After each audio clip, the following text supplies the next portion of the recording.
Welcome everyone. We will be talking about key account management in this presentations. The agenda is very simple. For this particular presentation, we will try to understand what is a world-class practice and probably major account management of the best companies altogether, the best sales fellow, the sales company, as the case might be, to understand a framework of what the major customer relationship building pillars are of. So the major pillars with respect to customer relationship management, what are they? We would love to explore the planning framework for improving or building bonds with customers. The outputs are deliverables as such, would be on focusing on the best practices and improving understanding of technique involving in the process. So the agenda is very simple to understand ourselves as what exactly customer relationship management is concerned, benchmark it with the best of the companies, probably look under the process and deliveries thereby. Basic idea is to enhance sales nevertheless. Remember that we have, it is one of the very few presentations where I tell you what are the deliverables and output of the presentation. So we are looking at the best practices for customer management and understanding techniques to this process. So let us talk about the challenges. First and foremost thing, the market is eventually getting matured. Everybody is coming to know out of things.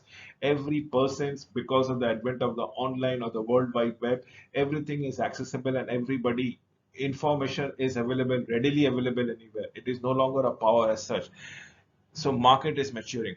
Challenges, it is all getting globalized. All our products, essentially every product, wherever it is manufactured or wherever it is grown or cultivated for per se, is available in the around the globe. So it is a globalized economy that we are looking at it. And most importantly, customer preferences, taste are changing over a period of time and more frequently than ever. This is all about customer power that comes around it. So yes, the challenges of market maturity, globalization, customer power. Customer power, big customers are getting bigger. Customers are rationalizing their supplier base. Why? Because they do not want to get dependent on one particular supplier. So they are always in search for alternative suppliers. Customers have become more sophisticated. Now they are bargaining for not only quality but for pricing, not only for pricing but also the payment terms.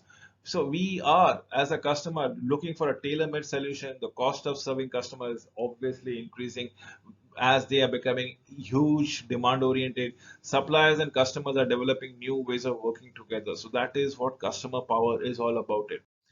So let us understand increasing the customer concentration, and I'm just giving you some idea between 1996 to 2021, approximately 25 years of data that needs to be got around it. So percentage of total supplier which has changed, if we look into it, how it has changed from earlier 24 to present 76. The broad packaging, board packaging as a cash from 16 to 84. And we are talking about one particular incident which has been published, a well-published report of a one particular country. Specialty adhesive, as in with the gum and pasting purposes, which has increased. And if you look into it, there is an increase in customer concentration, increase in supplier sales, increase. The sales are only of top five customers, the percentage of total sales. Look what has been happening it around it. The top five customers are actually making the majority of the purchases. That means the customer has getting the whole power onto them. We are getting concentrated. Probably they have the bargaining power. Now this is what the power is all about it. Since big customers are getting bigger and bigger, they will always throw their tantrums, and believe me or not, because they know that your business is completely depending upon their orders. So customers are rationalizing their supplier base. Customers have become more sophisticated. Definitely customer wants tailor-made solution. The cost of serving customers definitely increasing thereby. So we are looking for suppliers, we are looking for customers for probably forming and working together in partnership with one another. Now let us again have the same parameters of 25 years for the cost of frontline sales. Now what is the increasing cost of interfacing with customers? Way back in 1999, it was less than half of what was actually happened the previous year, 2021. Top 10% of the customer that we are looking at interface cost, and the bottom 10% Has it changed much? Probably not, more or less, but it has reduced considerably. On superficially, there is not much of a change, but it has in real terms, it has changed a little bit there.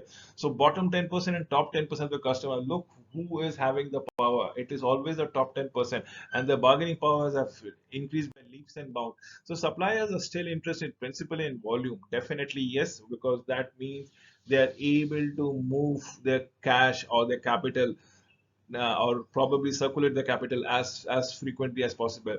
Whilst they are interested in potential of adding value, most still do not. I repeat, most still do not add in value, do not measure the account of profitability as the case might be. This is very interesting per se. We need to understand how we go across this. So we will talk about the account practices thereby. So the widening rift between profitable and unprofitable customers, percentage of the company profit by customers decline. Each decline is equal to 10% of the customer base, right at 1996. Look how the customer declined altogether, absolutely. And it became negative in 2021. Each decline of 10% of the customer base that comes around it. So we have the customer decile groups, which comes the largest 10% of the customer, the smallest 10% of the customer. They vanished, they just got gobbled up. There was mergers and acquisition probably, and gobbled up. They went out of the businesses in 2021. And if you look into it, one of the largest competitors exited the market altogether in 2021. This shows an exit and probably a mergers out here and there. And that is what is exactly happening around. We need to understand the widening rift between profitability and unprofitable customers thereby. This is very important. Customer account profitability analysis. The key phrase is attributable costing. The objective is to highlight the financial impact of the different ways in which customers are serviced, in which customers are looked at, taken care for, creating a closer relationship with supply chain partners, the marketing, the operation, the directors of marketing, director of operation, information system, as the case might be, are looking at sales. But from sales to purchasing, how do we go around it? Sales was all about suppliers, purchasing is all about customers. Now it is from marketing, it has become directing marketing's operation, information system. It has gone a full change in the paradigm. There is a sales and purchase that get interchanged as often. Now, who has the power? Earlier, it was the supplier having the power. Now, this has come back to the customers as the end customers will be building the power. So, creating a closer relationship with supply chain partners is what we are looking forward to it. We are looking for key account coordination, the supplier that comes around it. Is the key account coordination. Remember, everywhere operations are more or less same. The marketing, operations, information system. What are we going around it? From buying company to a selling company, or manufacturer to a wholesaler or retailer or carrier forwarding agent that we comes around it. So can we have a partnership? Because a manufacturer can only manufacture but will not be able to sell. A seller or reseller or retailer or wholesaler will only be sell but cannot manufacture, and without one the other cannot coexist. So there is a mutual dependency. This is what key account preliminary categorizations takes place.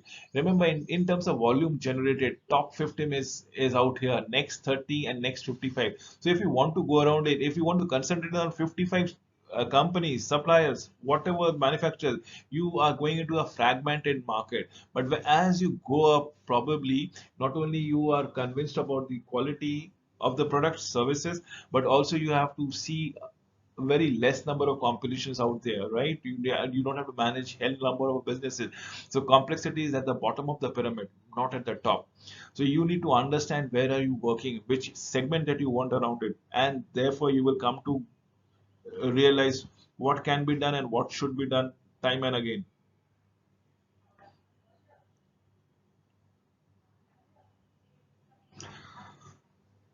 So, key account preliminary categorizations is degree of collaboration that comes around.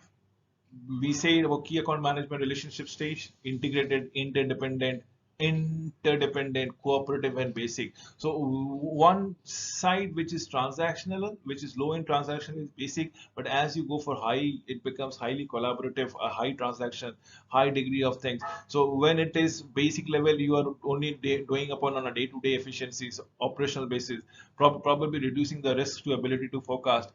confidence in relationships stable, highly evaluative by both the sides, and realizations of fullest potential of both the organization, as I said. So that is where integrations comes around it. We started from basic, then we probably started with in cooperation with one another, keeping in touch with one another.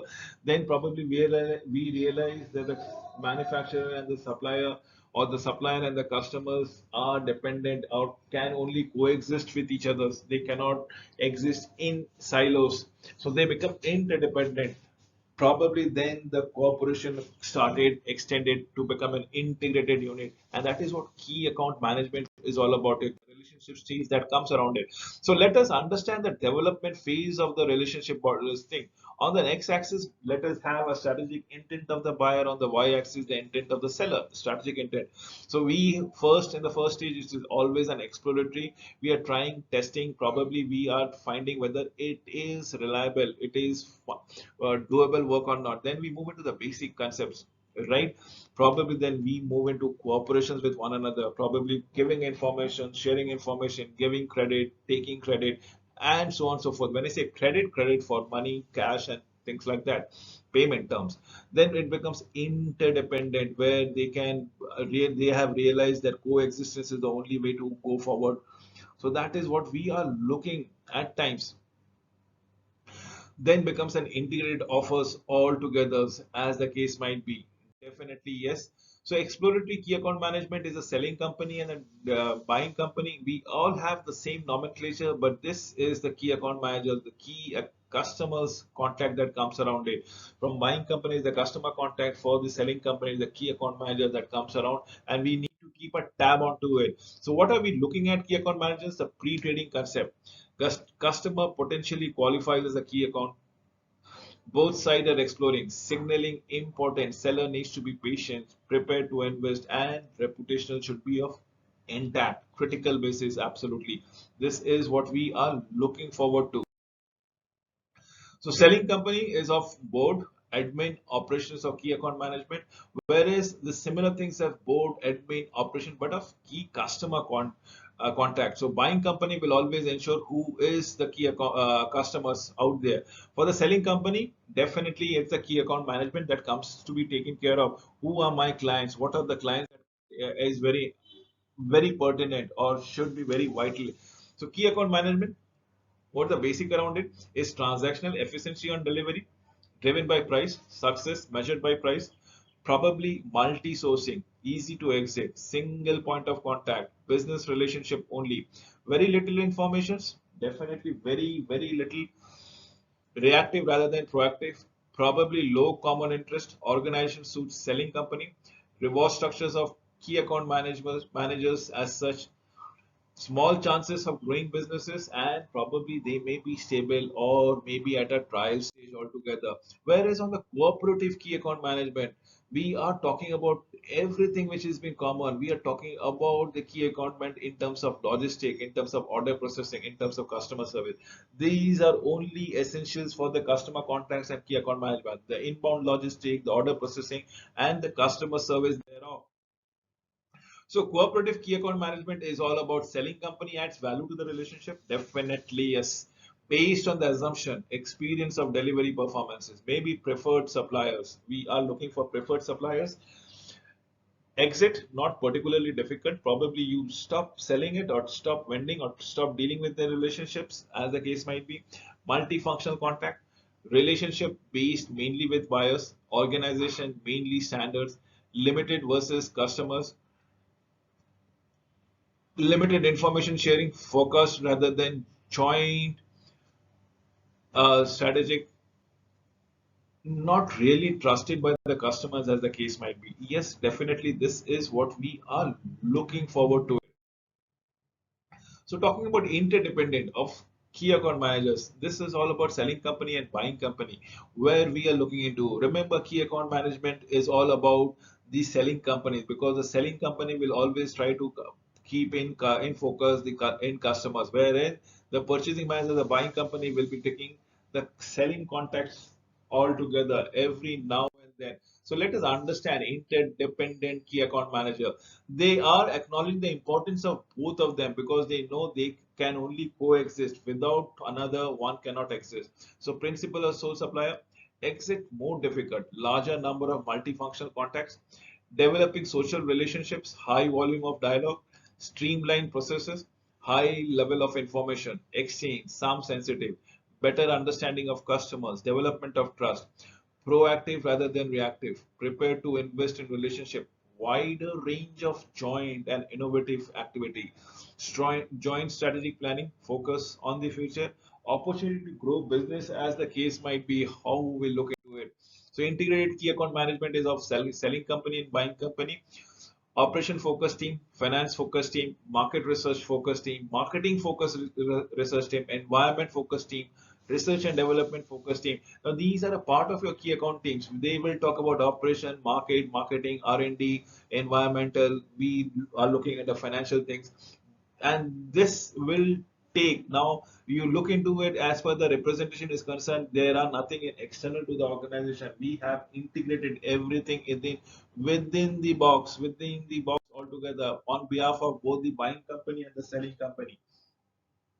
So real partnership is a complementary, mutually dependent, few in numbers, absolutely yes. Sole supplier, as the case might be, we are talking about high exit barrier. Exit is traumatic. Individual organization, subsidiary to team socially, dedicated, cross-functional, functional project teams, open information sharing on sensitive subject, transparent costing system, assumption on mutually trustworthiness at all level, absenteeism from opportunities behavior, as the case might be. We are talking about lowering protection again and again on a joint long-term basis, as the case might be. We talk about it every now and then. So let us come on to what happens once this the objective has been served, or probably there are some anomalies, there are the trust issues. It becomes a split, disintegrating the key account management. There is a split, or there's a separate, there is a regulation, or there's a separation part altogether. So that brings me to the last slide for this presentation. What happens if key account management has to be disintegrated? It might occur at any level, but rarely caused by price problem. Often change in the key personnel who are managing the affairs, if they change, probably things goes wrong.